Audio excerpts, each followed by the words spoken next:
upgrade your skills. Hashtag let's learn and grow together. Hashtag IGP. Hello everyone. Welcome to another brand new episode, webinar number 687, sponsored by Institute of Global Professionals. So good morning, good afternoon, good evening. Welcome to our Institution of Global Professionals International webinar. So thank you so much for joining with us right now in this live session. And I'm requesting all of our participants, please stay with us till the end of our program. My dear lovely audience, once again, I'm your host for this session, myself Nasreen Nisha, and I'm from Bangladesh. Okay, so we will learn a lot from this session from our speaker. So, dear audience, get ready to learn something new, to grow yourself, to make yourself better. And I hope that you are ready for this session. Yes. So, ladies and gentlemen, really I'm proud to be associated with IGP as a global member. I feel respected and privileged to host this webinar. And it's my delight to welcome you all to our Institution of Global Professionals International webinar. So I'd like to thank once again to all of our participants for joining in this marvelous moment. And I'm sure that you all will have many takeaways and payoffs from this webinar. Each time, you can give a react and comment in our webinar. Also, don't forget to tag, share, and mention your friends, at least your 5 friends, in our comments. You can also share this webinar in your timeline or newsfeed. And you can also share these Facebook groups, Instagram, Twitter, LinkedIn, and all the social media you are currently using. So, dear participants, let's learn and grow together because we believe that power is gained by sharing knowledge, not holding it. Okay, so before starting our program, let's see our comment box first. Okay, so right now we have Ma'am Rosalia as director watching from Facebook. Thank you so much for your comment. We have Sir Mabel, Ma'am Jacqueline Bessel. Good day, ma'am. Ma'am Miracle. Good afternoon, ma'am. Okay, we have Ma'am Obvious. Good afternoon. We have Sir Alex Xavier Alvarez. Good afternoon, sir. Ma'am Evelyn P.W. Perry. Good afternoon, ma'am. Ma'am Gloria, watching from YouTube. Yes. Ma'am Rebecca, Ma'am Angelina, Ma'am Janeline Borja, Ma'am Charilyn, Ma'am Marisol. Yes, thank you so much, everyone, for commenting. And I'm requesting everyone, please mention at least your 5 friends in our comment box. And we will proceed to our program step by step. Yes, there are so many surprises and segments in our live session. So be ready and be active in our live session and comments because IGP provide lifetime membership among our participants and it's depending on your participations, your active participations. Yes. So, ladies and gentlemen, now I'm giving a short concept about IGP. Institution of Global Professionals is ISO certified educational training institute.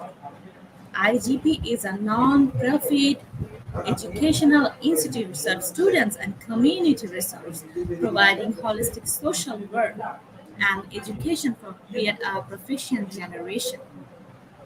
IGP is leading an online skill development institute with thousands of learners worldwide.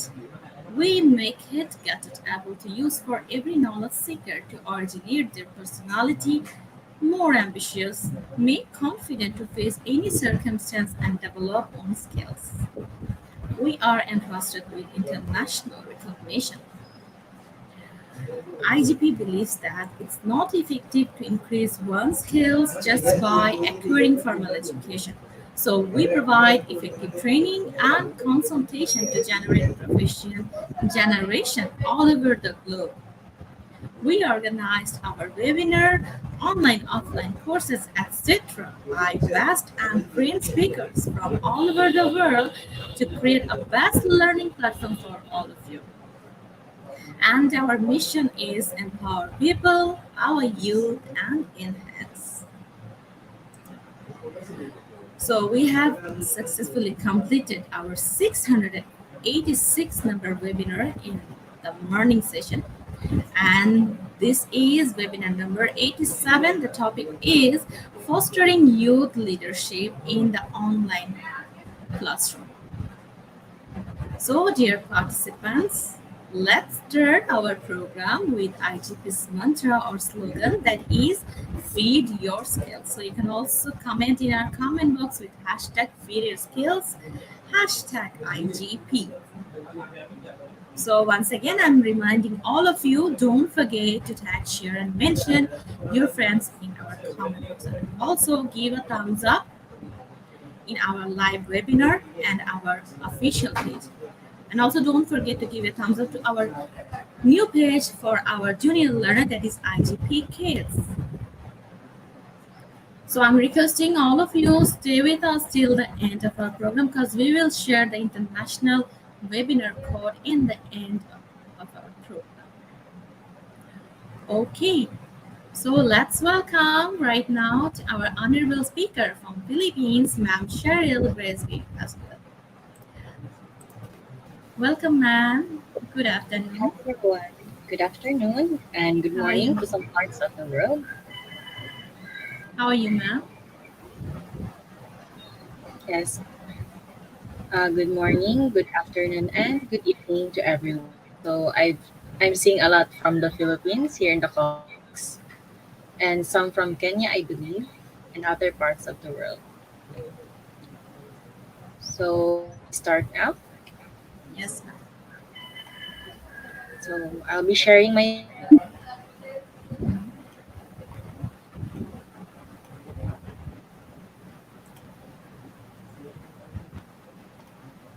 Can you see the screen? Yes, ma'am. You can start it. Okay, so again, good day everyone. For today's session, we will be talking about fostering youth leadership in the online classroom. So, this is specifically an open letter to the mentors of the chosen few. So, who are the chosen few? These are, of course, the leaders or the youth leaders that are often seen within our students.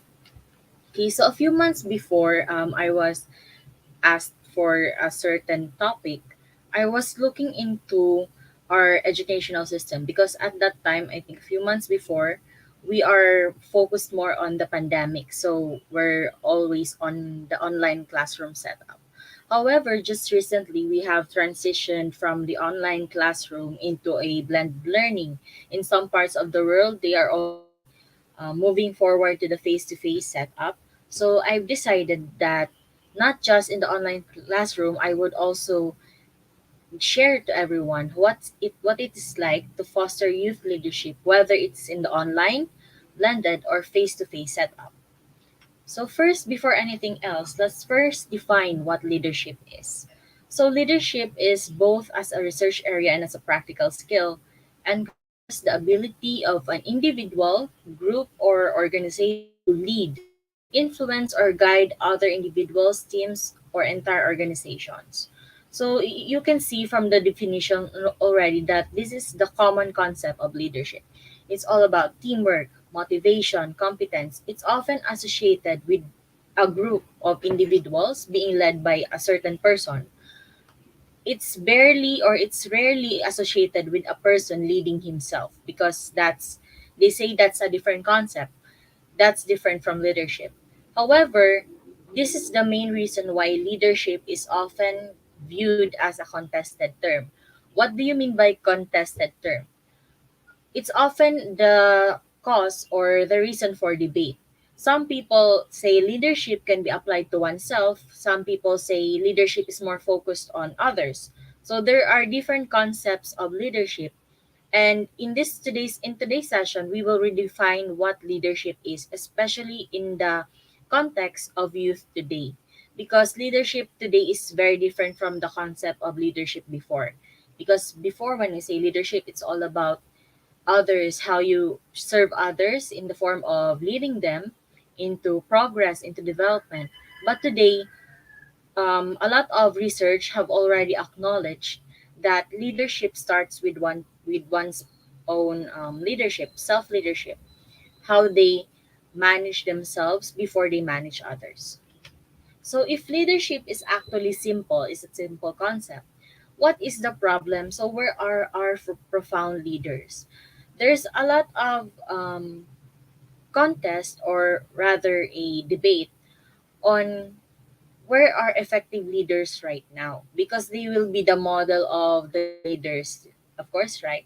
When you teach your students it is what does it mean to become a leader, you would need to tell them or probably show examples of people who are very good leaders, who are what we call profound leaders. But however, why is it that there are a lot of people who somewhat deny or are reluctant towards leadership? Here are some of the reasons. One would be the successful businessman. So some people are more focused on their personal priorities. Like for example, their goals, their family, their love life. So all of us have our different priorities. So some people do not think of being or diving into leadership because they would have, or they would find the need that they should be focused on other things, on other priorities. I need, for example, for me, I would want to be focused on my career first, or probably on my business, because that is what we find as something important in our lives. Then again, there are some people who can be considered as the martyr sacrifice. So we think that leadership demands too much. It demands too much effort. It demands too much time, and sometimes we do not have that certain level of love or care for others in order for us to have this leadership sacrifice that is demanded in the journey of being a leader. So that's also second. Then we have the third, which is what I call Alice in Wonderland. If you know what Alice in Wonderland is, so in the story of Alice in Wonderland, Alice is stuck between a dimension that warps time and space. So that's just the same with us. Some of us think that we have infinite time.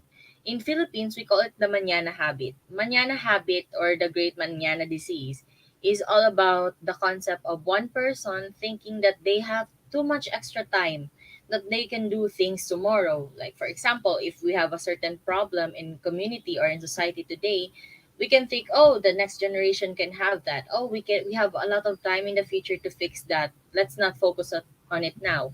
Some people even focus on the idea of YOLO, you live only once. So they would focus on what is now without preparing for the future.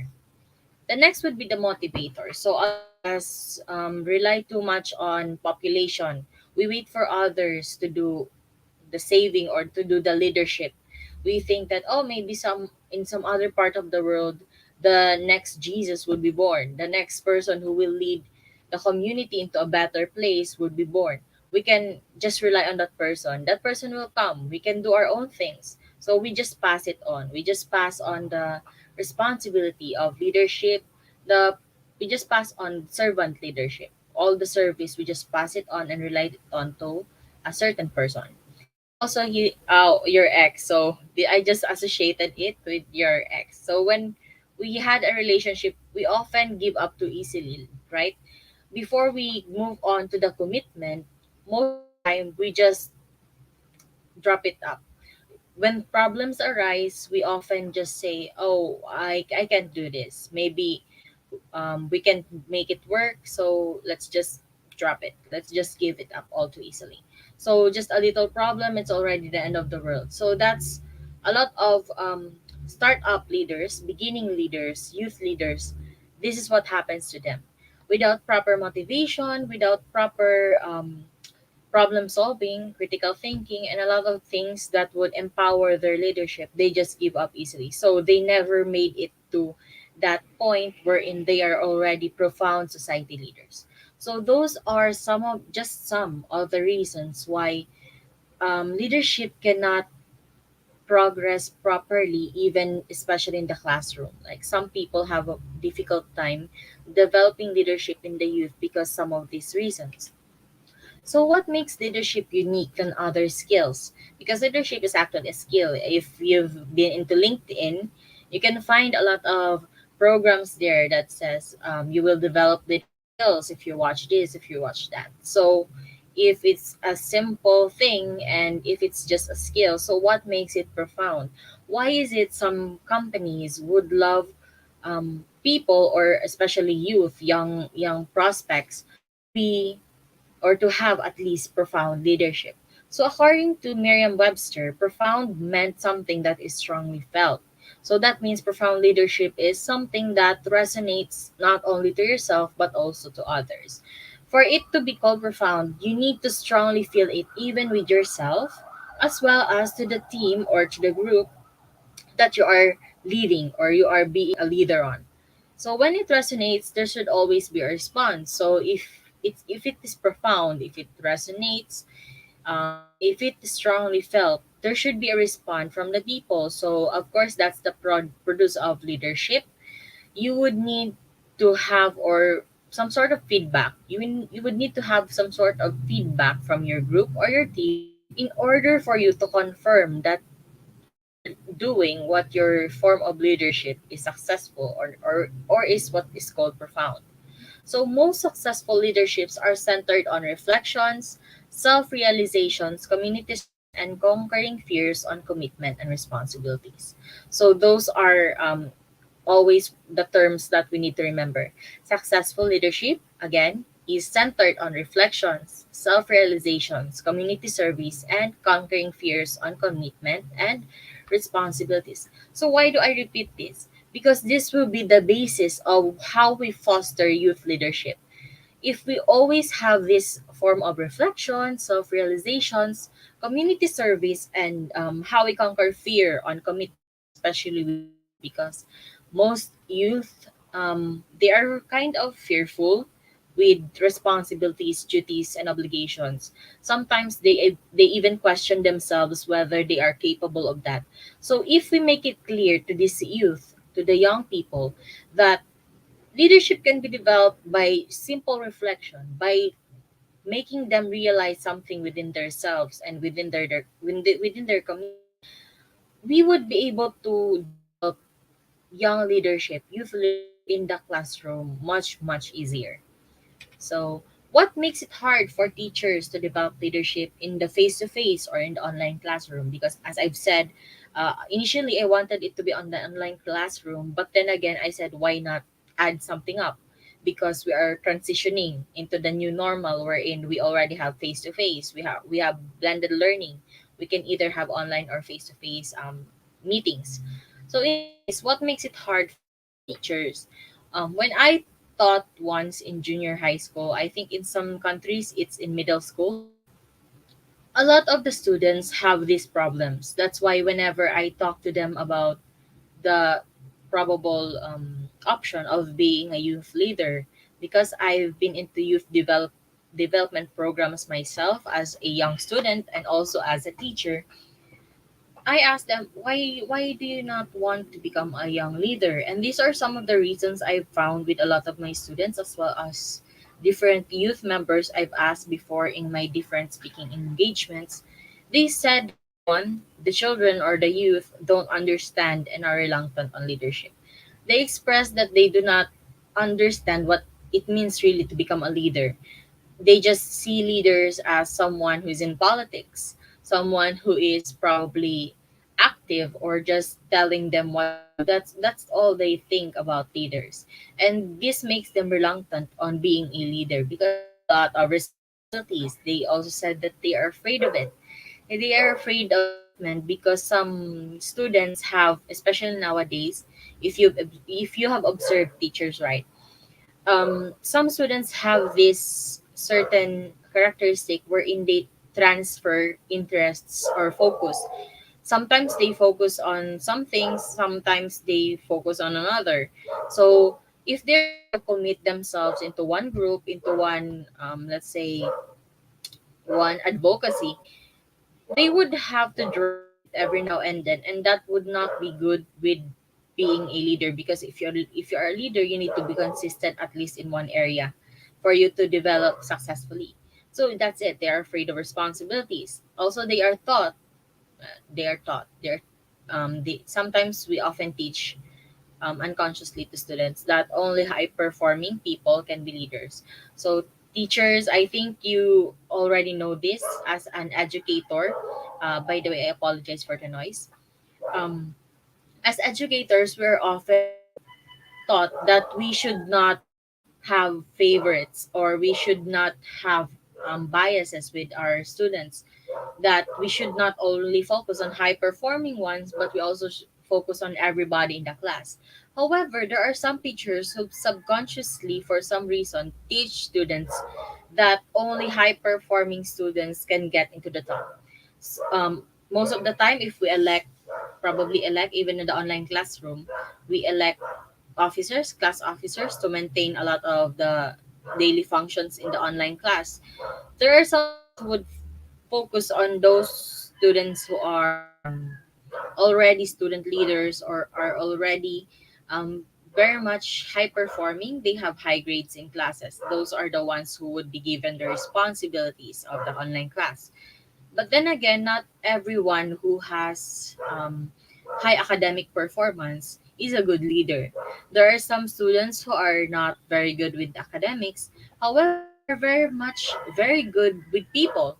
They are very good with handling others. They are very good with mediation, class mediation, especially when the teacher is out.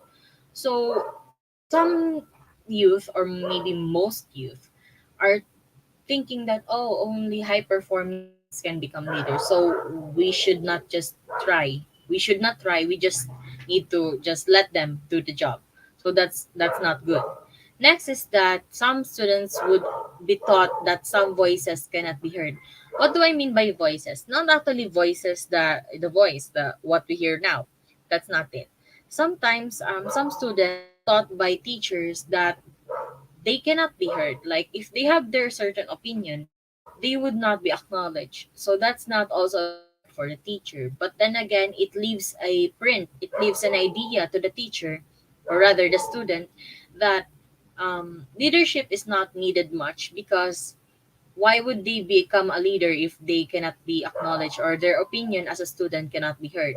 This is very common with traditional teacher classroom setups, wherein the center of the classroom is teachers, which is very contradictory to what we are having now, because our modern education now focuses on the students. So most of the time, modern classroom focuses on student being the center, and at the same time, it's also associated with youth leadership. Okay, then next would be that the youth are taught that leaders should only be those who are people persons, outspoken and friendly.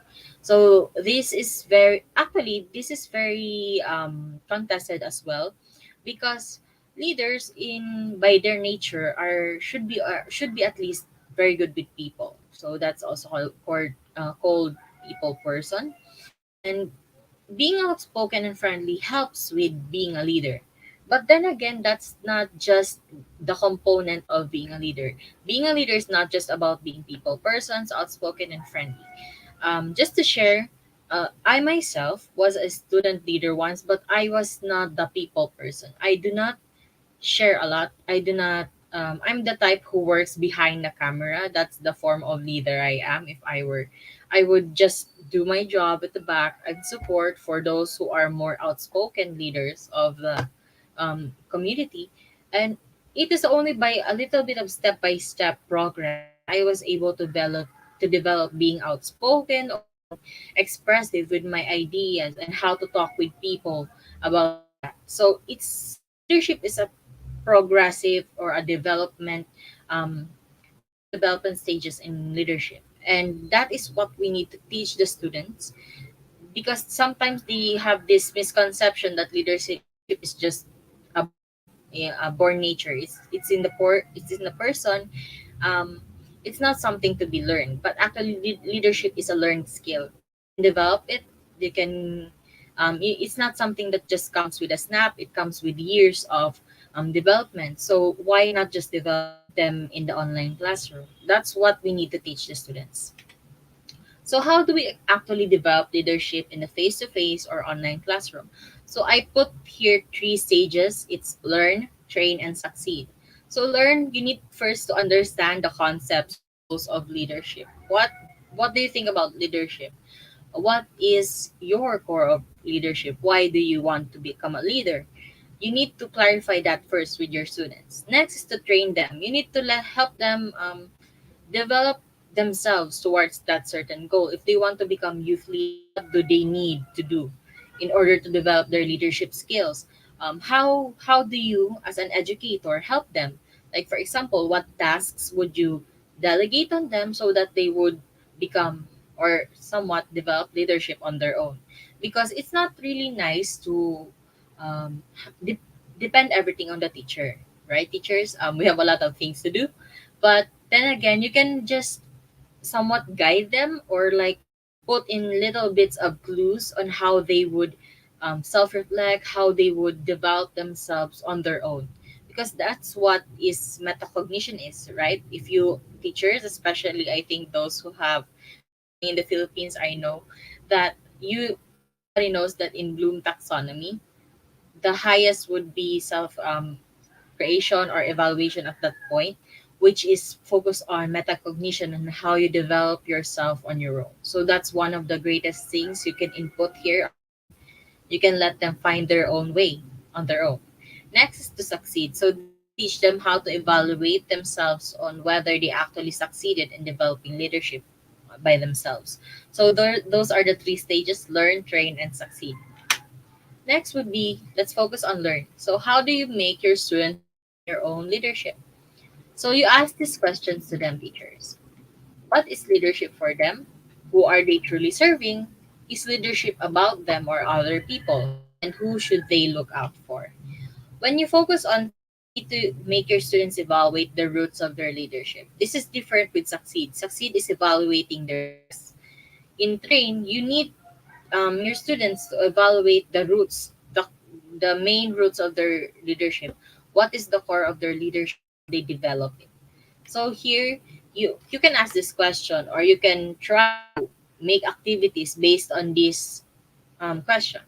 To what extent can their spirit of leadership bring them to take on their fears and the challenges that comes with their choice as a leader? Um, some students have weak foundations of leadership to the point that after a little problem, after many obligations, they would just drop their leadership. But in this case, you need to fully understand or fully let them understand what or how long or what kind of commitment, how long or how deep their commitment as a young leader would be. Like to what extent, what they can do as a leader, those will all of those will fall under train. Next would be how do they develop their leadership? So in this case, this comes as a hand in hand effort. It would come with the teacher helping the student and the student helping themselves or letting themselves be guided by the teacher. At the same time, developing themselves on their own. For succeed, you would need to make your students define success in leadership. So how can you say that they are or can be successful with their leadership? So these are just a recap. We would break it down into different pieces in the succeeding slides. Okay, so let's focus on learn, on profound leadership. So as I've said, these are the questions. You can see it on the copy of the presentation. So first, what is leadership for them? So you need to clarify to your students at the same time, somewhat teach them that leadership is not just about a rank or a position. It is a decision or a choice. It is their own choice. Because some students often get the concept, like for example, they are assigned as a president of the class, as the president of the class, they would focus more on the rank or the position. Oh, I'm the president of the class. This is what I do. I'm the one who speaks for everyone. That's all. But you need to teach them that being a president is not just something you delegated on them. Like, it's not something that the teacher would just say, "Oh, this is your position. You're the president. I assign you as the president." That's not it. You need to let them realize that everything that they do is their choice. They have the right to reject or accept a leadership position that is assigned or proposed to them. And by accepting it or by deciding that they want to become a leader, they would need to have or to accept the responsibilities that comes with being a leader. You don't just tell them that, oh, you need to do this because you said you wanted to be a president.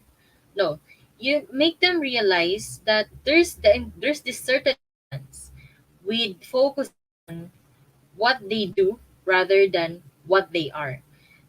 They need to be You need to validate what they do as a leader rather than their position as a leader, if you get what I mean. It's focusing on the actions they do as a leader, not just the title they have as a leader. So that's different. Like, for example, student A is a secretary, but he is a more he's more of a leader than the president. The president, even though he has a higher title, he does not do a lot of the things assigned to him, or he does not give a care on what happens with the class. So it is different forms of leadership. Which is more a leader? Student A, the secretary who does a lot of the things he need to do as a leader and sometimes goes the extra mile, or student B, who does not do anything at all despite being the president. So you can see the difference of the level of leadership. And that's because they made their own choice. Student A, the secretary, made their choice to become a youth leader with proper commitment to their responsibilities, while student B made his own choice that he would just focus on being the president or enjoying the privileges of being a president. So that's different. Next is you need to clarify that one person can be in a position of authority but not a leader. So that's actually the same with the concept or the example I just stated, that the one who is a president but does not do anything can become just someone in the position of authority. He can do a lot of things based on authority, but he's not a leader. Some students may be reluctant on having him as a president because they do not see why he should be in that position, because he does not do the things he need to do. He does not serve the class. He does not give any care. He does not want anything to do with being a leader, a proper leader on the class. So that's different. Next is the leadership is not for the half-hearted. Some students think that leadership is just campaigning for a good title.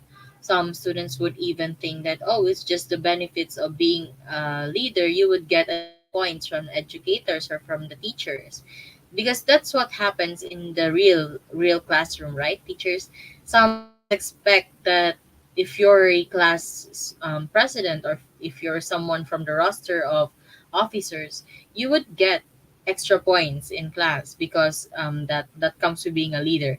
You need to eradicate that thought. You need to teach them that no, that's not the case. If you're a leader, you need to do everything wholeheartedly. You need to become at full service at the very least to what you're expected to do.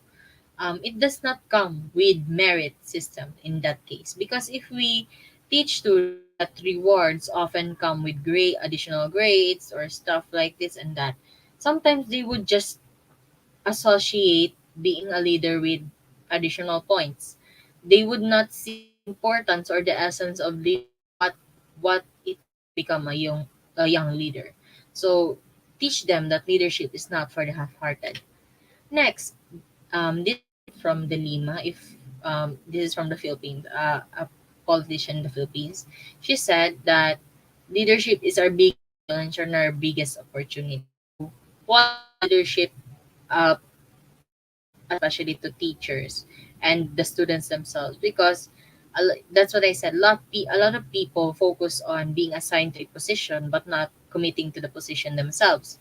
Whereas it's a big opportunity, because if you assign, or if certain students develop profound leadership at a young age, they can use this profound leadership when they become individuals in society.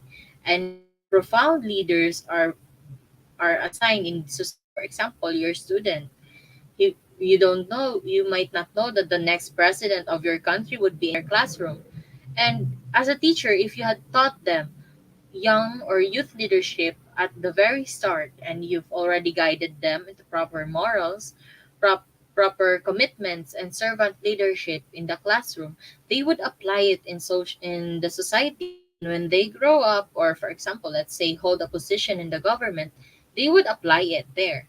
So that's what makes leadership important, or in leadership classroom very much important. So this is also the um, a possible formula for leadership. Commitment plus expertise is can be equal to leadership. Next, ask them why they are here. Who are they serving? So most often the time, some students don't even look or they do not reflect. If you remember in my previous slide, I said most successful leaders are focused on reflections. So they do not reflect on their leadership. They just think, oh, I'm just going to do this commitment. I'm just going to follow the rules, the responsibilities of what I do.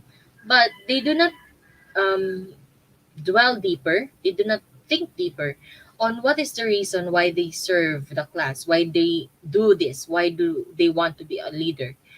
Because if you find the reason why you serve, that is actually the core of your leadership. And if you develop that core, that would be what we call the fire that empowers you as a young leader. So you need to tell them to be honest. Like if they think it's just the merit system, if what empowers their leadership is the extra grades they would receive from the teacher, they need to be honest so that you as a teacher will be able to guide them. You will be able to tell them na, oh, this is what is important, and you can tell them if what they need to do next to properly develop that core, that center of leadership.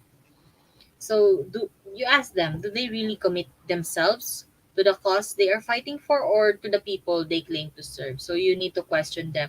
Are they really doing it for the people, for the class, or are they doing it for themselves? Or do they have another reason on why they're wanting to become young leaders or anything like that? So that's one point.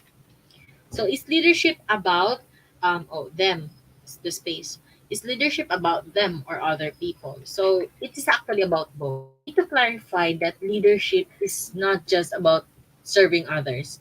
It's also about serving yourself. It's also about developing yourself. You need to address first what are your problems from inside.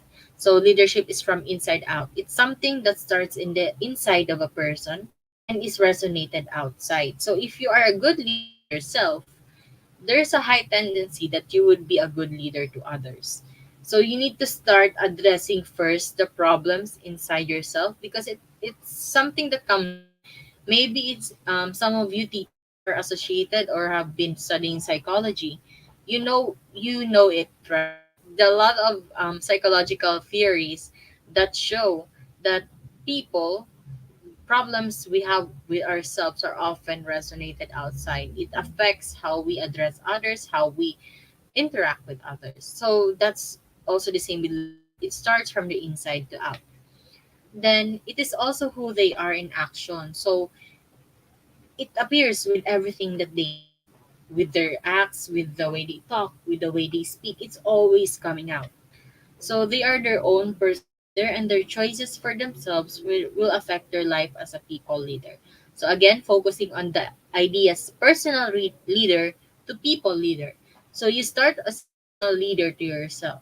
You need to talk with yourself. Now, I'm not saying that you're just going to talk like alone with yourself without anyone around, but actually that's also a good idea. You need to tell your students, like, if you sometimes have a difficult time reflecting, you can try to look in the mirror and talk to yourself, or like to clarify a lot of things. If you're having, or if you're undergoing a lot of things, emotional problems, you can clarify it by talking it in with yourself, like, metacognition. You're just going to slice the whole problem into pieces in order for them to properly address it. So they need to clarify things with themselves first before they become the people leader. Next is the habit of reflection plus a support group plus mentors is also the perfect thing to develop leadership. So habit of reflection, this would be on the students' part. They would need to have this habit of reflecting a lot of their choices in life. This is actually a bit of a difficult because if you're a teacher, for example, in um, elementary or primary levels, especially those, let's say, that are transitioning middle school, some students have a difficult time reflecting on their own. Like they do not have probably still the mental or emotional capacity to focus on self-reflection, and this is where the support group comes. So if there is a support group, for example from the friends, especially young people who are focused on peers, on their friends, or some people around their age group, they would often need a lot of consultation from their friends. So a great group of friends who provide support for for the young leaders would be a great plus. Then of course, mentors, the educator. So as a teacher, every now and then you need to talk to your students not just about the contents of the lesson, but also on how they develop themselves as a person, because that will be the foundation of themselves, their personal life, and of course their professional or their leadership lives as well. So that's the perfect combination. Next, who should they look out for? So here in this case, this is by Greenleaf. You need to be sharply awake and reasonably disturbed. So you need to tell, or rather clarify with your students, because telling them would not sometimes do the trick. You need to show them that as young leaders, they need to focus on their team, their community, and themselves. So what does it mean on looking out for your team? You may have a group, but without team. So there's no actual emotional bond. You need, for example, if you have a um, developing young leader, for example, the class president can be a class president with the whole class, but they do not have an emotional bond. You can see that there might be a wall between the class president and the class. There's no emotional ties. There's nothing at all there that would somehow tie the group as one. That's a big problem. So you need to clarify it. If the class president is having a hard time reaching out to their, let's say, to their classmates, as a teacher you can try to ask them, is there a problem? What do you think as a problem is? Then you can try to find ways to mend their ways, or for example bond the group into one. So that's one way. Next is to clarify to them that if you don't know how to be a follower, you won't be able to empathize with your team. You need to be able to relate it to them. For example, I have this student once who was a young leader at the very young age of, I think, 8. Ever since he was in primary school, he was very much of a young leader. He's been having a high performing academic record. He's a very good student. He's also a good class president. He's always the class president of any class he has been assigned to. However, it came to a point when he reached middle school and he had a lot of conflict with friends, because being a leader in primary level is different from being a leader in middle school. For example, some students, when you're a leader in primary level, most of the time, what the class president says becomes the rules of the class. Most of the class members will just, or the students in the class will just follow what the class president says. For example, the class president says, we should do this kind of activity in order to do this. Or for example, the teacher tells the class president about a certain task. The class president will just tell it to the other students, and the other students will already blindly follow. So that's very common in primary level, in elementary grades, probably first grade to fourth grade. But when it comes to fifth grade onwards, especially when it comes to middle school, or in the case of Philippines, probably junior high to senior high, most of the classes or the members of the class might question the class president. So the class president, if he does not have any form of relation, he does not understand the situation of the followers in the class, he might not be able to draft proper rules or draft proper conditions for the whole class. So he will not be able to relate to them. And they would have conflict. And that's not a good thing in having a team. Conflict is normal. But having a leader that is being attacked by the whole class would be difficult. So that's one of the few concept or few situations that we might encounter as a teacher in a class wherein there are leader or there are developing leaders, because most of the time, even in middle school, even though there is a class president, there are other leaders in the class, if you know what I mean. They may not have the title, but they have the bond, they have teams. In some cases, especially in high school, um, some of them have groups. I often call my class the islands of the Philippines sometimes, because there's a lot of clusters of people. Like there's group A, group B, group C, and every group sometimes has a leader there. So the greatest challenge in the class president is making all those groups with their individual leaders find consensus, find an agreement on a certain topic or a certain concern of the class, and that's difficult. If you do not want to become a follower, you will not be able to become a servant leader. Next, you need to tell them, in order to make um, good connections, you need to make your savings in people. What do I mean? If we are having our financial development, we often make our savings in the bank, right? We deposit money there in order for it to grow in the future. In the same concept, in similar concept, you need to make your savings in people, in or through deposits of goodwill. The best way to develop leadership is telling them to have courage and be kind. This is the if you know, this is the concept, or this is the phrase that is associated with the movie Cinderella. If you know what I mean, the mother said there to have courage and be kind. This is actually a very good concept, especially in leadership. You need to have the kind heart, but a courageous and kind heart in order for you to make your savings in people. You need to look out for your team. You need to look out for other people. You need to do a lot of things, a lot of good things, goodwill.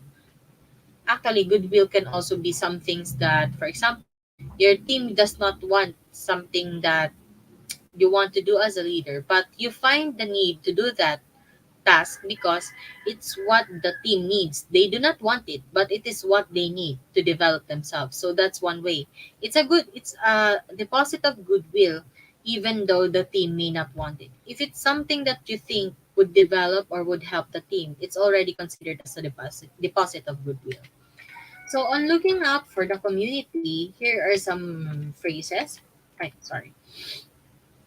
First is clarifying to them that you cannot solve the problems of the world. So there are some young leaders, young students who think that being a leader, you would need to have this superhuman ability, that you need to solve the whole problems of the world. Like, for example, they need to carry the whole class. If they are the class president, they are responsible for the whole class. They would have to carry their whole group all of the time. Like, for example, if you become the president of a certain country, like, you would have to solve all the problems of the country all at once during your specified term. That's not the case. That's not the case of leadership. You need to clarify it to them, because this is the misconception of a lot of youth, that you have to become a superhuman to solve everything if you want to become a leader. But even though you cannot solve the problems of the world, you can always help lessen it. You can always do a lot of things that would somewhat help lessen the problems that you encounter. So you do not solve everything, but you can help lessen it. And then again, you need to clarify with your students, especially if your students, even though they are leaders in the online classroom, they can also be leaders with outside the class. Like, for example, in the case of Philippines, we have this called SK, Sangguniang Kabataan, which are young leaders of the community. So you need to tell them that even though it's an ugly word, because there are some youth or young students that would think two ways. One is that they need to solve the problems of the world, and the other one would think that there's too much problems in the world, so I cannot solve it all, and so I will not do anything. So those are the two ways a person can think. In this case, you need also to clarify with the second person that even though it's a cruel and ugly world outside, even though there's a lot of problems outside, we can always make it better. How? You need to first find out where the chaos is and go there. You cannot solve problems if you're just going to focus on your wall, on your classroom. If you want to become a young leader that is not just a leader in the class but also a leader outside of class, you need to go there. Actually, you need to go out of your comfort zone. You need to step out of the building. If we're in the face-to-face setup, leadership is not just all about what's happening inside the classroom. As a class president, you would need to have to go out, associate yourself with other people. You need to have to talk with teachers, you need to talk with parents, you need to talk with other people, because not all of your customers or not all of the people you're going to lead is inside a certain building, a certain group. You would need to have to go out, because the leader is always more often called the bridge between the group and those outside the group. So that's what being a leader is. Next, guys. So in this case, are you a true? You can also test this on your students. This is part of also developing leadership, associating it with nationalism or being faithful to your country or your love for your country. So this is what we call makabayan in Philippines. It's which is also called being a countryman or being a nationalist. So in this case, for me, whenever I sing the Philippine national anthem, I somewhat feel like a little bit of a hypocrite, because um, it was only actually recently during my one of my congress leadership congress that I attended with, and also some of my civic engagements. I realized that whenever we sing our national anthems, we're actually reliving, or we're actually repromising the promises we had as a citizen of our own country. And sometimes when I ask my students, whenever you sing the national anthem, what do you think? They would just say, "Oh, we're just thinking about um, stuff. We just sing it. Sometimes they just sing it out of responsibility, or they as a duty of a citizen, but they do not focus on the feeling of nationalism in the national anthem. This applies even with other countries. Like for example, once I sang with even though I'm not Indonesian, some of my friends from Indonesia and Thailand, they sang their national anthems with me. I was there, and while I was listening, I could sense the nationalism, the feeling, the sincerity of being a citizen of their country while they sing their national anthem. So that's one way of teaching your students that they should not take their words too lightly, because most of the time we often neglect our obligations as the citizen. We just sing the words, we just sing the tune, but we do not focus on why we are singing the national anthem. So that's something that can be applied with being a leader. You shouldn't take your words too lightly. As a leader, you should always find the need to be sincere in all the things that you do. So that's my point here. That's why I associated it with being an artist, because that's something very common with the youth. We often take words too lightly. We do not focus on our obligations.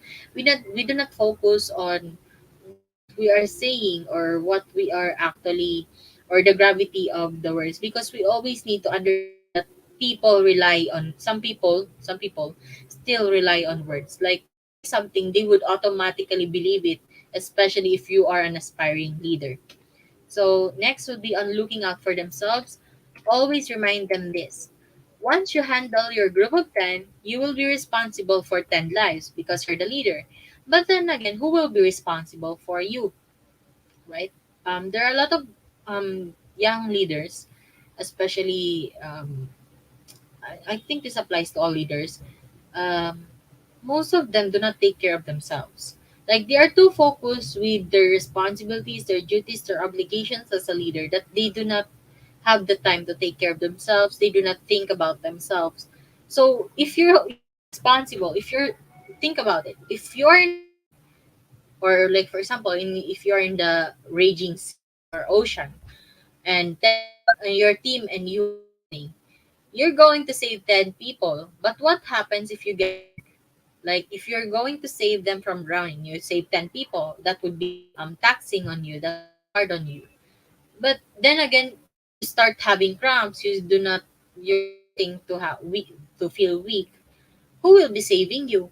So you also need to think about yourself at the same time while thinking for others. So in this case, this is where it comes that you can also be a little selfish and greedy as a leader. A little selfish to take care of yourself anytime you break down, a little greedy to think of everyone even at that moment. So that's why sometimes I say I want to become a selfish and greedy leader. Some of my students would say, what do you mean, ma'am? And I would say, because a little selfish, I want to take care of myself also. I want every time I break down, I want to say no to others. Like if, for example, I have a lot of speaking engagements or a lot of responsibilities, my boss would tell me to do a lot of stuff. I would tell my boss like I cannot do it. I would be honest with my capabilities. I'm having a physical breakdown or I'm not in good health, so I would not be able to do everything. I would be little selfish in saying that because I will be thinking about myself. But then again, a little greedy because at the same time, while taking care of myself, I also think of others. Like while I am resting, what could I do or at least help while or sometimes do a little thing to help others while I am resting. Like for example, maybe I could just send a small email to my friends or my followers about what they need to do. Being a leader at the same time taking of yourself. That's this concept of being selfish and greedy when it comes to your leadership. And then again, my dear friends, do you know about the dash? This is also one thing that you can share with your students, especially those young leaders who are somewhat too much into the leadership side. Because there are some, you can find a lot of your students when they become leaders. Sometimes they do everything as a leader, but they sometimes they do not take care of themselves. They do not already have time for academic performance. They leave their studies and they do not enjoy at all. Sometimes they do not even go out with their friends anymore because they're too focused on their organizations, on their responsibilities in the classroom.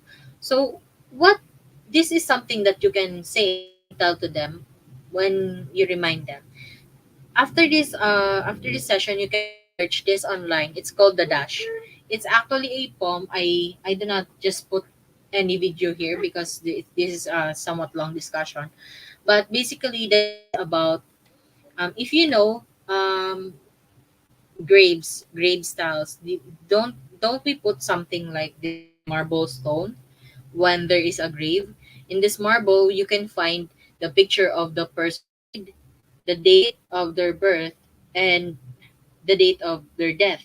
It would say, for example, the date of birth would be March 8th, 1999. The death would be, let's say, um, April 2, 20 something.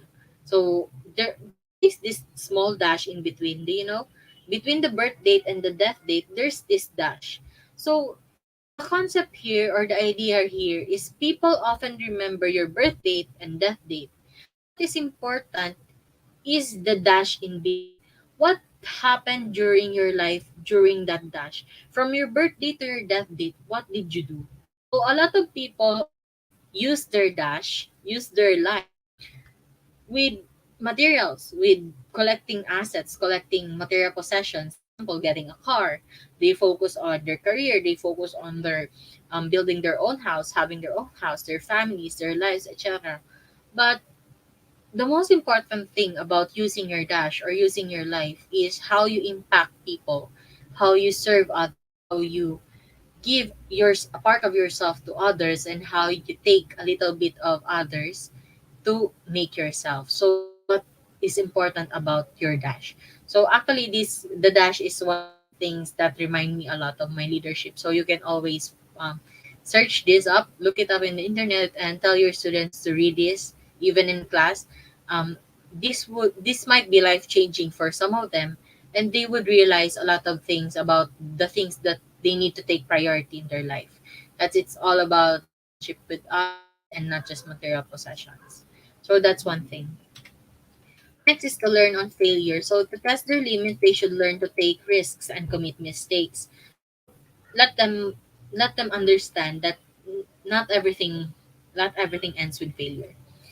So in every man's life, some rain must fall. As they said, in order to see the rainbow, you don't just see sunlight but also the rain. So that's one thing. And also tell your students that be like a ball. When it falls, it bounces back, right? If you fail, there's always the chance to bounce back even higher because you already know what failure meant, what mistakes you need to do. So next time when you fall, you can always go back higher. So that's one thing you can tell them. And also try, fail, and try again. That's all the concept. Okay, so on staying humble, you can also remind your students on this, especially developing leaders. So if you foster youth leadership in the classroom, you always need to put a little bit of moral lessons every now and then, because a lot of students, when they try to focus on being a leader, some would go astray. They would go in different directions, or sometimes they would all need to be reminded on standing their ground on staying humble. So there's always this so-called humble learning. You always learn while remaining humble. So always remember that it's also a skill to remember to be grateful. You teach your students that no matter what happens in their life, whether they are a student follower, they are a youth leader, it's always important to remain grateful for everything that they have, because this will become part of their foundation. If they maintain that optimism of being grateful for everything, they would be satisfied with what they are to do, what they can do, and they would always be feel open. They would feel full of themselves. They would be overwhelmed with such gratitude and such happiness. They would not be so depressed about things, and that would affect their efficiency as a person. So you need to tell them, like, why not just be grateful for what you know, and always just find ways to progress or to develop yourself, because some students tend to have breakdowns or burnouts because of this. They do not see their progress, they just see what they still need to do. They do not focus on what they had already done. They do not become grateful for what they have done, for going that far. They just focus on, oh, I have a lot of things to do. I have a lot of things to build on myself in order to become a leader. But they do not see that they are already a progressor. They do not see that they are already good at things that they do. So that's one way of reminding them, to empower and motivate them. So the people who ask you the toughest questions are your greatest allies. So we always need to remember that people who make things harder for you aren't always just people who want bad things to happen to you. They want you to become more of who you are. They want you to become better. They want you to become better versions of yourself. That's why they ask you difficult questions that challenge you. So challenges are not always obstacles. Sometimes they're just stepping stones in order for you to become better. So goodness without knowledge is goodness, but knowledge without goodness is poison. So you always need to become a person who is kind, good, considered, because not everything right is considered kind. Okay. So next is train. So this is just a recap. Um, in order to develop youth leadership in the classroom, you need to first to define what classroom you are in. You need to see a lot of factors. There are a lot of factors that affect how you develop youth leadership in the classroom. But these are just some tips or some reminders, some ways or some games that you can incorporate. So in the online setup, here are the things that you need to remind your students. You need to always try to insert during your small activities online, during the tasks that you delegate to them. First is the be a leader even to yourself. So you need to walk the talk. As I've said before, you need to start from inside out. Next is to take the extra mile. Think deeper, inch wide, miles deep. So different strokes for different faults. You need to, a strong leader, they need to do things that are not just delegated on them. Like for example, I told my students to always check the attendance in class.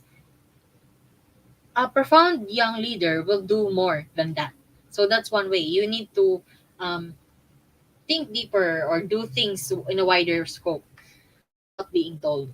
Next would fuel your passion as well as that of others. So again, passion spells the difference between mediocrity and excellence. So if you have the passion to serve, your passion to become a leader, a young leader would be much more of a profound leader than just a mere classroom leader. That's it. Next is make use of your heart, be kind. So always be a leader, not a leader of rebellion. How to become a leader in class? You are show your students that when you are a leader in class, you are the voice of the class. You are becoming someone who helps the class deliver their expressions, their feelings, their emotions, their problems to the teacher. It's not just about being rebellious. I'm a leader of a rebellious class. It's a leader of a class that needs to express what they want to the teacher, so that the teacher will know what to do. So that's one thing you need to instill on them. Next is to ask them, do you lead equally with your heart as well with your head? Because as I've said, some student leaders sometimes tend to forget that little kindness in their heart. Sometimes they just focus on doing the task, performing the task, leading the class to success, leading the class to first place without being kind to the members of their class. They would sometimes get into fights. Sometimes they would shout at their classmate because they are a leader, they are the class president. So you need to tell them no. You do not shout to your friends, you do not shout to your classmates. You can talk things out properly. There are methods you can do. You just guide them. You just advise them. And also, by the way, when I advise students, always teachers, as I think you know this, but let me just repeat that we always need to remember that students are very much sensitive when it comes to shaming. So, as a teacher, if you have something that you need to talk, especially with members of the class officer or anyone from the class, if you want to talk to them, always talk with them in private ways. Like you talk with them after class, so somewhere their classmates will not think that, oh, he's going to be um the teacher is going to scold my classmate. No, no, don't always make sure that your student do not get shamed, because the when a student gets shamed, they would be more rejectful to you. They will not listen on your advice, and they will, most of the time, they would just not listen up to anything that others do. Sometimes they would even become hostile to you. So that's one advice I could give you. Next is, when dealing with yourself, use your head. When dealing with others, use your heart. So people always forget what you do, but they will never forget what you feel.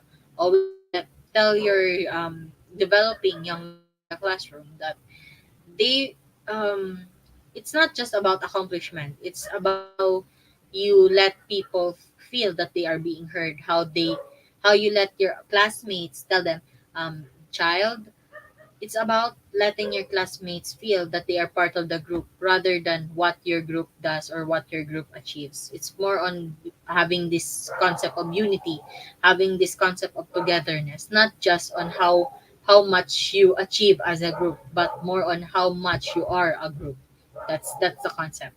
Next is, remember, you are not alone. So I came as one but stand as many. So always remember, or always remind your young leader that in the journey of being a leader, you're not standing alone. You will always have your group mates with you. You will always have other people with you, their family, their own friends, their groups, and also, of course, as a mentor, you're always there to advise them. And this is in the face to face, so these are just activities you can use with your class. Like, for example, you have PE or physical ed. You can always use this as a form of developing bonds between your young leaders, your class, and developing leadership overall with anyone from the class. It's not just about the class president. You can always leadership with other members of your class. As we transition to blended learning, as a teacher, you can make leadership development programs even in the small scale. So that's what I said. You can just develop. young leadership in small activities. Make them do these activities or games where they have to choose wisely to succeed. So some of these are actually in Filipino, but I blend it. So pasalo naman crush, which is catch me crush. Miley Cyrus is careless whisper and kick my ball. So here are some of the activities for trust and fall or pasalo naman crush. You can have three groups. Two groups for fall and swing, trust and crawl. Two groups, trust and kick. Three groups. So what I mean by trust is not thrust as in THRUST, but trust to give your trust to others and take the fall. To give your trust to others and take the swing, to crawl and to kick. So in this case, this is the activity for trust and fall. So we did this in a lot of youth development programs, and it's really scary. But if you trust your teammates, you would really take the fall. If you can see the picture, the one with the guy, he's really closing his eyes. He's falling, but he trusts his group mates would catch him. In this case, in trust and fall, you will be teaching your students that at any certain point in life, they will always experience a fall. So you need to stop doubting and start trusting others, because some young leaders tend to think that I need to do this on my own for us to succeed. Like I don't need to rely on others. I can just do this. But that is where a leader starts crumbling down. When you focus more on yourself and you do not trust your teammates. So here you teach them to trust their classmates, trust their teammates at all, and they would get hurt. They might get hurt by doubting too much. Like if they just don't trust their classmates, they might start having fears that would make the mistakes that happen. So learn to catch also. Here's also another one. If you're trusting others and taking the fall, then of course you need to learn to catch the one who took the risk to fall for you. So if a person chooses to trust you, to fall for you, to this is in a relationship context, but if the person chooses to fall, chooses to take the risk of fearing of falling down, but learns to think that you would catch them, you need to catch them. You need to learn to always be there in support of others. So that is the things that is in this activity. Next is trust and swing. This happened during my leadership days. Those are my teammates. So in this game, you would need to have this certain round thing on the ground wherein the teammates would have to swing and get into inside the circle. So that's difficult because it's also similar with trust and fall. Your teammates need to catch you while you swing. And this is tricky because you would need have to balance yourself, and at the same time you would need to have proper team coordination in order for them to catch you. So, in this case, these are the life's lessons for trust and swing. So, at any certain point in life, you will need to take the risk. A lot of young leaders or young students at all are afraid to take the risk. But it is at this point where they are afraid to take the risk that they need to jump. This is at this point because this is where things happen. When things progress for a positive change, it happens when you only take a risk. If you don't take the risk, you will forever be stuck on your comfort zone. So that's one thing. You always need to make an effort no matter how many times you fail to reach a common goal. Because in this case, since this activity is tricky, they would need to repeatedly swing. They would swing and fail, then swing again, swing and swing until they succeed in being caught in being having everyone in the team inside the circle. So that happens. So that's one lesson that you can teach them. For trust and crawl, this happened. There would be a lot of strings like this one. If you can see the picture, there's a lot of strings, and one of the members would have to crawl under the string. They do not need to touch they should avoid the string. I mean, they do not they have to not avoid the string. That's the term. They have to avoid the string, and they have to blend to their teammates because their teammates will be the ones seeing the small, like this, the teddy bear, the bombs that they need to avoid. Um, the strings. For example, the hair is already touching string. Their teammates would have to tell them, "Oh, wait, lower your head. You're going to touch the string." So they need to listen to the advice of their teammates in order to reach their goal, to avoid these obstacles. So in this case, these are the lessons of this activity. So you cannot see everything. As a leader, there's a limitation to your abilities. You cannot see everything, but someone else can. So you need to learn to accept advices even from your followers, your teammates, your classmates. So for example, as a class president, your classmates, your I think this activity is too difficult for the class. We need to change this and that. As a leader, you need to accept their advice because they are part of your team. They are part of what you need to achieve. They are part of what you are doing. So we experience a lot of obstacles that we cannot solve or accomplish on our own. No man is an island. That's the very common concept, right? No man is an island. No man stands alone. So also learn to be silent because some for some students, when especially when they start becoming a leader, they tend to be too much outspoken. They just speak and speak. They do not learn how to listen to others. So listening is different from hearing. You can always hear others. You can hear their advices. You can hear them, but you do not accept what you hear. Accepting what you hear and understanding it and doing everything you can to put it into your what you need to learn or what you need to do is listening.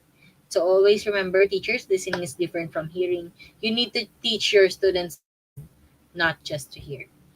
Okay, so this is the last activity, which is trust and click. So if you click, the blindfolded individual would need to kick the ball, and it would depend on the one who is advising the person on which direction to kick, on how or how strong that person, the blinded person, would have to kick. So in this, these are the reminders or what the life lessons that you can tell your students after the activity.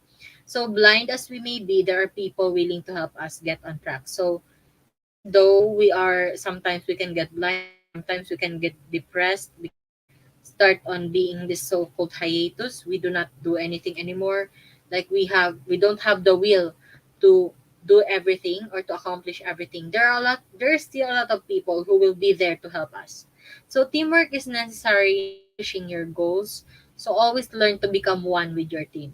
So one mistake can send the structure crumbling, but please don't blame anyone. So this happens always in school, in classroom, or in when things go wrong, there is a lot of people who blame others. They will pinpoint, oh, this is the mistake of the class, but the responsibility falls to the leader. You need to tell your students that no, it's not the leader who's responsible. Everybody's responsible. So all of them share the burden of the mistake. And as a one team, they would have to develop themselves in order to become better versions of themselves, in order to not make the mistake again. So that's something that happens. Next is the team succeed. So how can you say that they are actually successful with their leadership? While mentoring your students, while fostering youth leadership in your classroom, how can you say that they are already somewhat being successful with their leadership? So the answer is change, of course. Learning is not possible with change. That is the same with leadership. In order to define leadership, there should always be change that's happening. That is positive change, of course. So there's the change in good people and relationships, like the team having moral and values. Yes, it also includes you as a teacher and the of course the team as well. There is already different ambience within the group. There's acceptance, there's bond, there's unity. So that should be there. Next is good progress. So the team or the whole class is composed of people who know they are imperfect, but they are striving to be better. So no one gets left behind. Everybody develops themselves fully. They help one another to develop themselves. Next is that you have someone to pass the mission to. So you can see that there, even though the class president or the head leader of the class is outside or is not available, there's always someone who can step up and become the leader on behalf of the president if the president is not there. So there's always actually someone you can pass the responsibilities to because everyone is capable of being a leader already. So whatever you learn on your leadership journey, always don't make it stop with yourself. You make it continue. Um you always pass it on. The lessons, everything. You especially it's especially happens especially when the class is graduating. They would have to pass on their different responsibilities to the next generation, to the next rung of officers. And that's one thing when you see them when you see the transition when they pass their responsibilities, you can see that there's actually successful change in their leadership because they're already passing it on. They are giving advice to their new leaders, so that's already one step of development in their leadership journey of the class. And okay, so here are the takeaway questions for the students. So these are some of the things that you can actually ask your students, especially when you have activities, certain activities, or for example, for me, one time when I handled a class before, I assigned Friday, or because that's in the Philippine educational calendar, most of the time we have Mondays to Fridays as classes, but in some cases, I think in some other countries, some of them have classes on Mondays to I think Wednesdays, then Fridays and Saturdays because I think in some religion Thursday is a holiday, or Friday I think. So it depends. But in my case, since we have classes on Mondays to Fridays, I assigned Friday, which is the last day because that's where we usually do physical education. So I incorporated these activities every now and then so they would have fun, they would have develop leadership. At the end of the day, I would always find the need to reflect with my students. I would, after they do the activity, of course, they get all sweaty, they get tired. While they are fixing themselves, while they are changing their clothes in the classroom or doing stuff, I would, after that, I would ask them for a few minutes of their time, maybe 15 to 30 minutes, wherein I would like to ask them what they learned with activity. So in this case, you can also incorporate this some of these questions. You can ask them how will they spend their dash, like what will they do, like what will they do that can find or can define the purpose or meaning of their life. Like during the activity, what did you learn? Do you think you can do you think you can apply it in your life? Do you think what is the impact of that with other people? Then you can also ask them, especially for developing young leaders in the classroom, the young leaders of your class. You can ask them, what can you do for the unchosen many? What do I mean by unchosen many? Because as a leader, you're already part of the chosen few. Um, there's the chosen few because there's only a few leaders. There's more followers than leaders. But then again, as part of the chosen few, what can you do for the chosen many? It's not all about being one of the chosen few, the privileged people. It's not just that. More important is what you can do for others. For the people who choose you as their leader, for example, if you get elected as a class president, or if you get elected as a class president, what would you do in return for those people who voted you to become class president? That's the most important part of the leadership journey. What they can do for others, how they can take care of themselves at the same time. So those are the questions that you can ask your students. And here actually some reminders for the mentor, which is of course as teachers. Number one is always be creative. Learn to be creative with how you develop leadership in the classroom, whether it's by means of activities or, for example, self reflections through stories in lessons or a lot of things. You can always incorporate leadership, whether in the online or in the face to face setup, through different things. It's all about the creativity of the teacher, how you address it. But during this session, I just reminded you of the things that you need to incorporate in fostering youth leadership in the classroom. But the means or the specific ways would entirely depend on the strategies or the personal methods or personal techniques of the teacher on how you do it. Next is to always be kind and always be there for your students. At one time when I was in middle school students often have they're at this point in life where they are transitioning from the young adult to adulthood.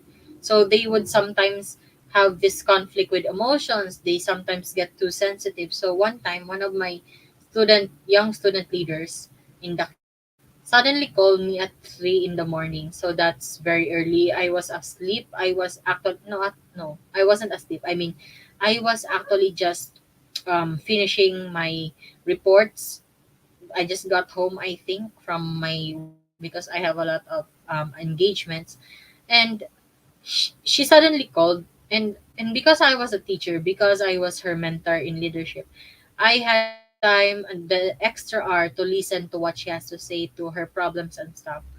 So I was always there for her during, especially during the trying times, which she remembered even now. So now and then, whenever I talk to her, she would say, "Mom, I remember the time like this when I called 3 a.m. I'm having problems with my relationships with the class, or problems with her own personal relationships."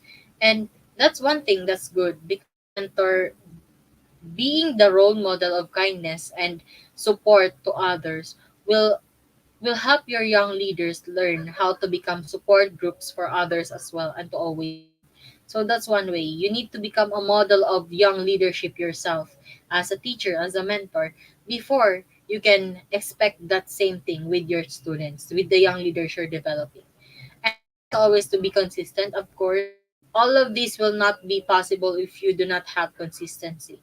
If you're there for them one time, then not in the next, your students will doubt you. They will doubt the things you say. They will doubt the things you can help. You can give advice to them. They will not listen to you at all. So always be consistent. And next is to always remind them of their purpose. Like if they are having a difficult time, or they do not want to become leaders anymore, remind them why did you want to become a leader in the first place. But if they are really at that point where they want to drop the leadership, they want to have this rest, let them have the rest, because that's what, you cannot serve others if you're getting burnt out, if you do not have any more any more passion. You can always take a rest and like relieve or refuel that passion while you are resting. So that's the thing. So let me leave you all with this short phrase, or short quote that I developed. It's, the pinnacle of teaching is understanding that the class you nurture is the future of the world. So in the eyes of its future citizens, because you never know in your class, whether it's an online classroom or face to face classroom. In your class, there is the future doctor, there is a future nurse, there is a future lawyer, there's a future president. You don't know. There is also a future politician, future diplomat. You never even though there are a lot of students who are naughty, mischievous, those students will develop into their wonderful individuals as well. I have classmates in elementary and primary school wherein they were very bad, they were mischievous, they were bullies, but they grew up into beautiful, or into very like proper individuals of society. Some of them even became doctors, some of them became seamen, some of them were members of the military. So as a teacher, I think that's the greatest gift, when you suddenly realize or understand that you have the power to nurture the future of the world. You have the power to change how they perceive others, how they perceive themselves, and how they progress or develop as individuals and members of society. So that's the pinnacle of teaching, and I think that's the essence of the job itself. So always remember to take pride, teachers, on your profession, and always remember that everything that you do has an influence to a student. It may not be with one student, but with another. So always be mindful of the things you say, the things we do, and always use that power to help develop your students into becoming better individuals, better versions of themselves. So I think that's also, thank you, and may you be blessed as a mentor forever. So this is Cheryl Grace B. Pascual, your guider, and I hope that you have learned something with today's session. Thank you. Thank you so much, Ma'am Cheryl, for sharing your knowledge with our participants. And we expect that yes, they have learned a lot from your session. Also, I've learned a lot from your presentation now. So it's time for quiz. We will come back with you in our Q&A session. Till then, please stay with us. Thank you. So, dear participants, it's time for quiz. So we've shared the code, that's IGP. You can directly go to www.slido.com, give the code and use your full name because it will be paid in your certificates. Yes. And after the quiz, we will come back with our network speaker in our Q&A session. So please stay with us till the end of our program. We will share the international webinar code in our certification process. So right now, let me tell you once again, don't forget to tag, share, and mention your friends in our comment box. Alright, so after the short video, we'll come back.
So welcome everyone in our live quiz competition. Yes, right now we have 32 participants who have already joined in this segment. So we have shared the joining link also in our comment box. So you can click the joining link and join in this segment. Also, you can scan the QR code that is flashed on our screen. Just put the code that is IGP. Alright, and today top 10 will be awarded with quiz completion certificates. Alright, so we will start our live quiz competition within a minute. So please hurry up, join with us. And we have 39 participants right now.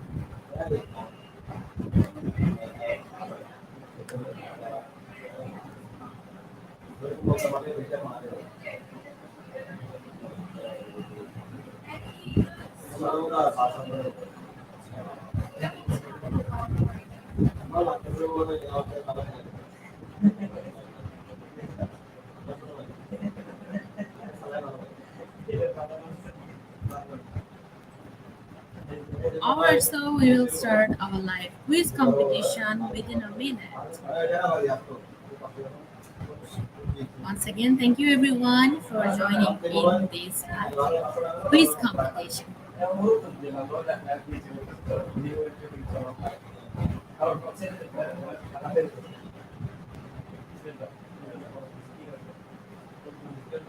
So let's start it. Here is the first question. Youth leadership in the church came during 50s or in the 60s and 70s.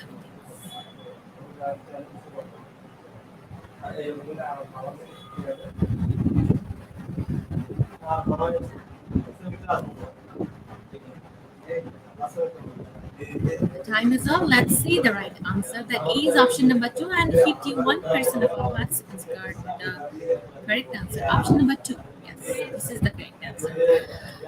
So we have our leaderboard right now. We can see the name, Sir Bangwizi Julu, leading on top in this first round, calling Sir Dapiso friends. We have Mambia Marie Bipaso, Mam Maria Jane Salina Tidan, and Sir Mainly Vigas. Congratulations was answered correctly. Moving to next question. The theme for this year's Youth Leadership Summit is IPS or IGNITE.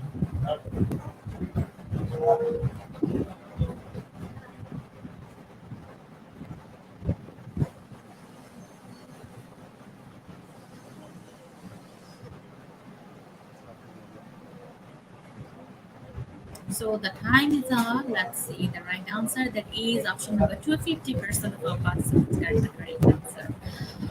Congratulations, as answered correctly. Moving to our leaderboard. Yes, again we have Sir Julo leading on top. Following such a piece of friends, we have Maria Jenda Salina Tidan, Namia Marie Picasso, and Namsaila May and Villanova. All right, let's see the next question. What is leadership? The action of leading of a group of people or watching everyone else.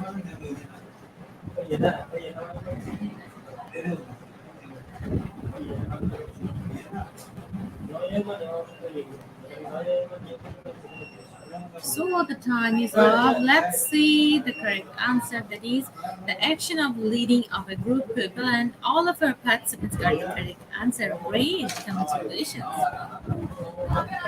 All right, so there is no change in our leaderboard names. Let's proceed to the next question. You can be youth service student at any school in the district. Is this true or false?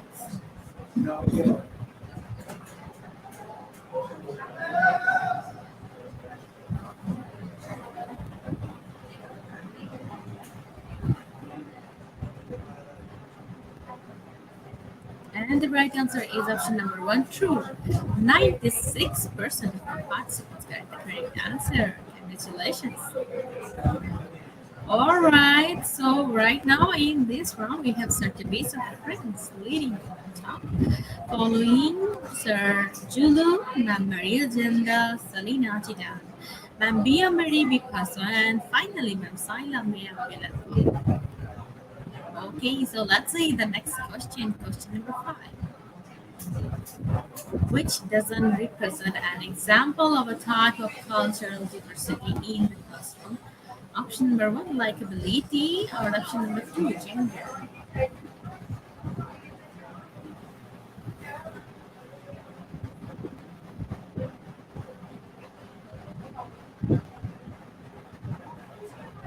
Time is up. Correct answer is option number one, and 87% of our participants get the correct answer. So here is our leaderboard. You can see on the screen. Let's see the next question.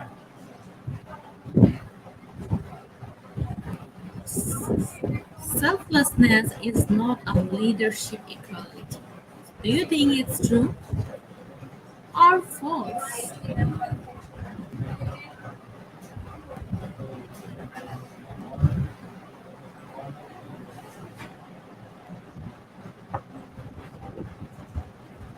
Correct answer is it's false, and 66% of our participants got the correct answer. Great. So again, we have Sir Tapiso Friends leading on top. Let's see the next question. Question number seven. What provides the ultimate leadership experience? Option number one, FCC, LA, or option number two, parenthood. And you have 9 seconds left to answer your question.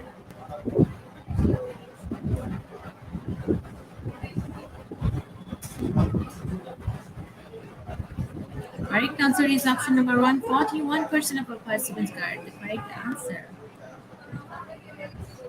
Here is the leaderboard. Okay, so let's see the next question.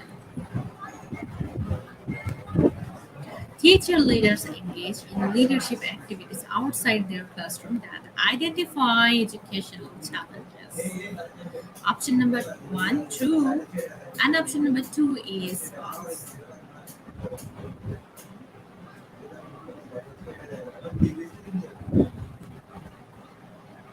Let's say the right answer. That is false.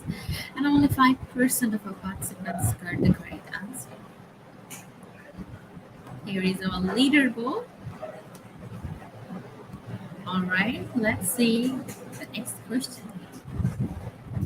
Well-managed classroom has beautiful bulletin boards or procedures and routines.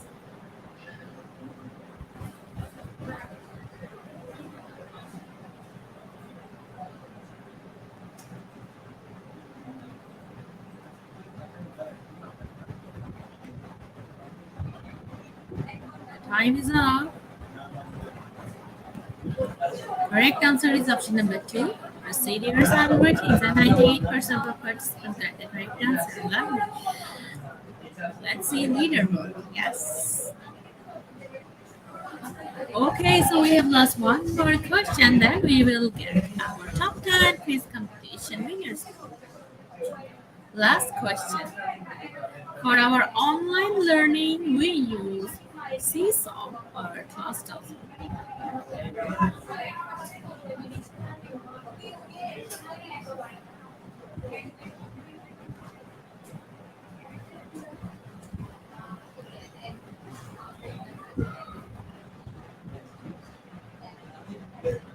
Right answer is Seesaw, and only 28% of our participants got the correct answer.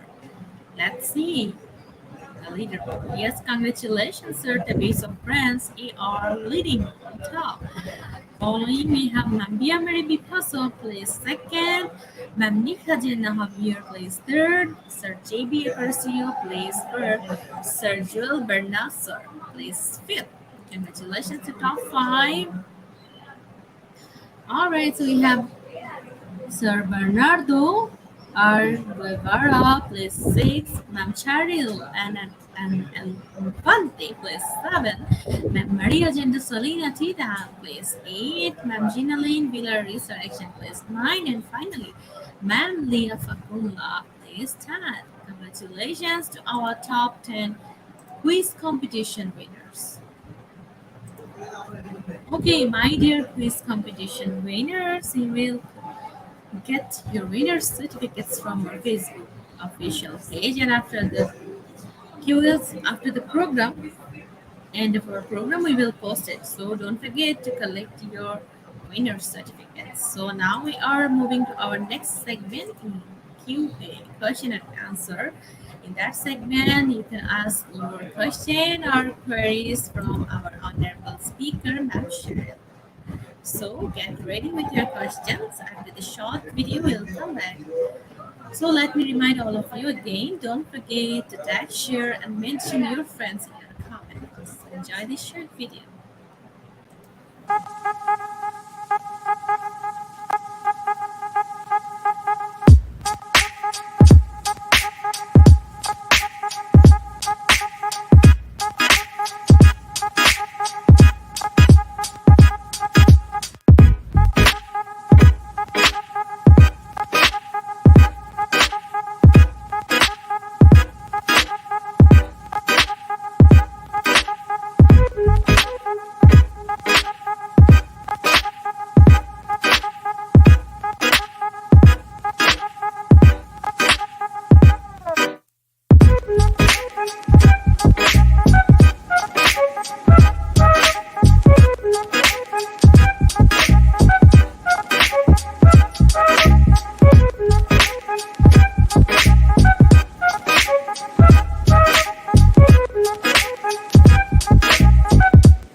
Once again, hello, ma'am. Hello. So, dear participants, my dear learners, if you have any question, please write down in our comments. Our speaker is waiting for a question.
my dear participants, still we are waiting for your questions. So hurry up, we are still waiting.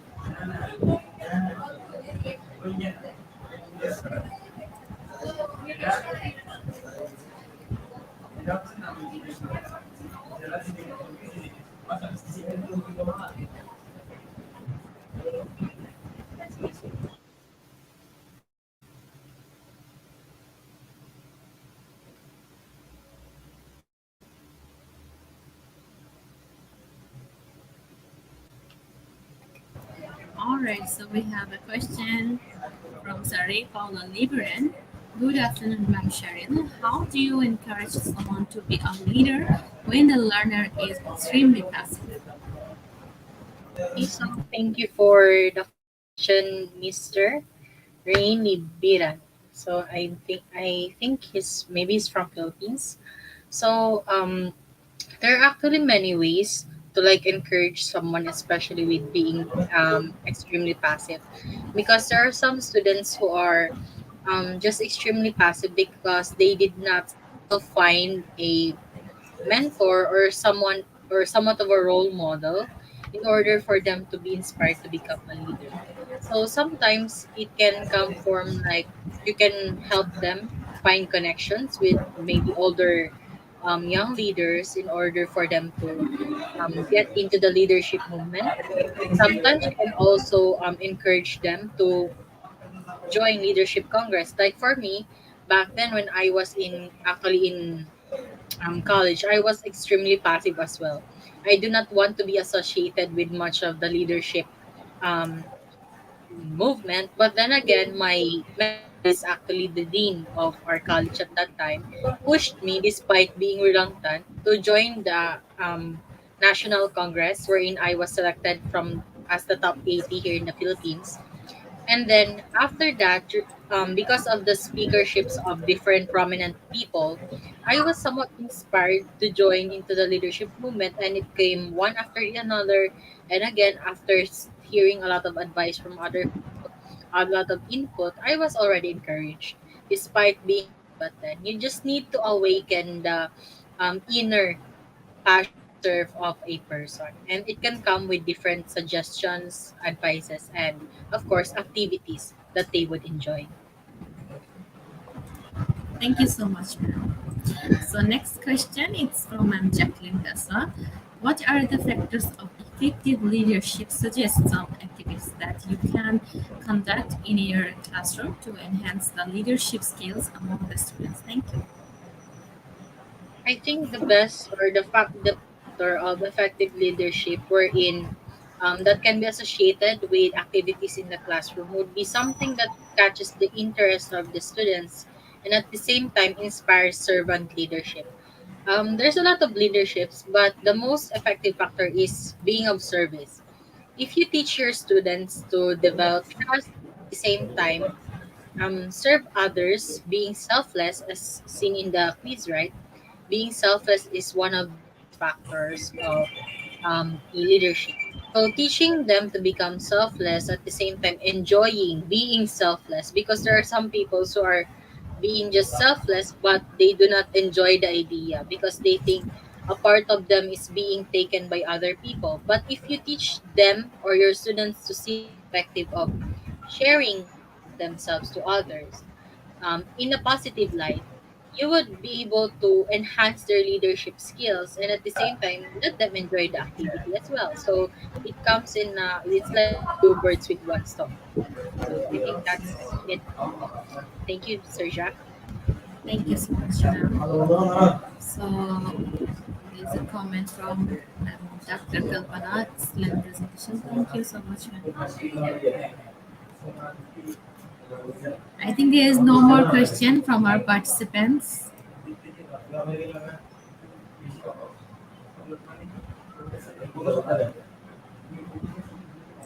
Thank you so much, ma'am, Cheryl, for coming in our platform and sharing your knowledge with our participants. And really, it was excellent presentation. We're just listening to you. Uh, just because of lack of time, short of time, but we want, more and more to listen from you.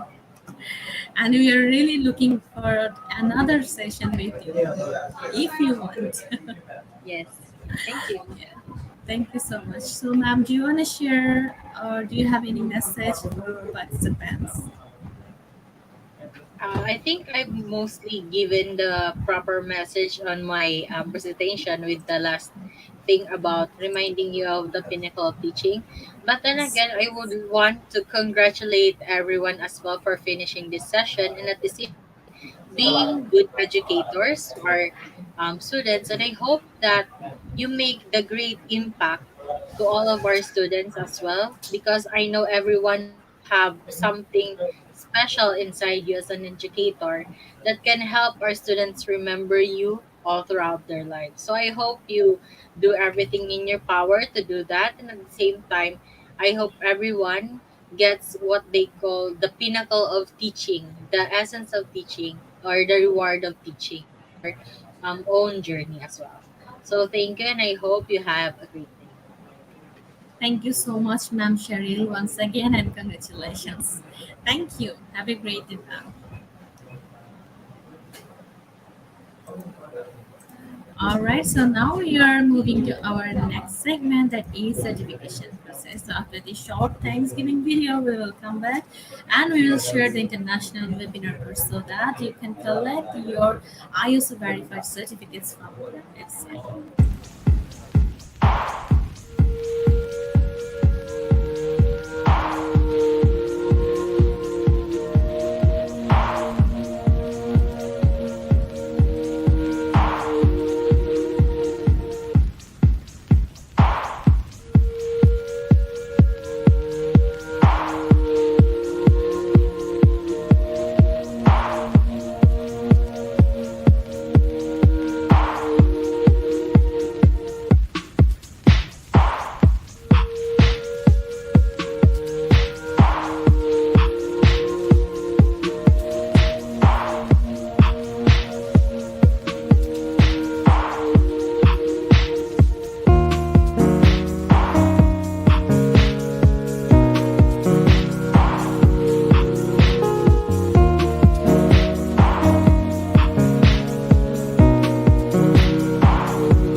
Okay, so today's certification process.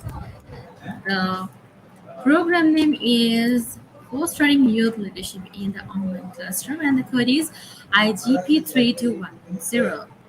Let me tell you once again, the code is IGP3210. Sorry, it's 3210. You can take a screenshot or you can note down in your phone. So without this code, you are not eligible for certificates, and with code, you can claim your certificates anytime from our website. So one thing, without an account on the website, you can visit or you can check it out, but you cannot do anything functionally. So dear participants, visit our website. Our website address is www.eduigp.com. Collect your ISO certified certificates from our website with the this. So thank you once again to all of our participants for being staying patiently still now. And I hope that you will all have learned a lot from this session from our wonderful speaker, Ma'am Cheryl. So thank you once again to all of our participants for your participation, and it's for our quiz competition winners. You'll get your certificates from our Facebook official page. We'll post it after the group. So collect your quiz competition winner certificates also. Okay, so thank you once again to all of our participants, and I'm inviting all of you to our next session tonight. So don't miss it. Stay with IGP, keep learning, keep going. So I'm signing off right now. Thank you once again.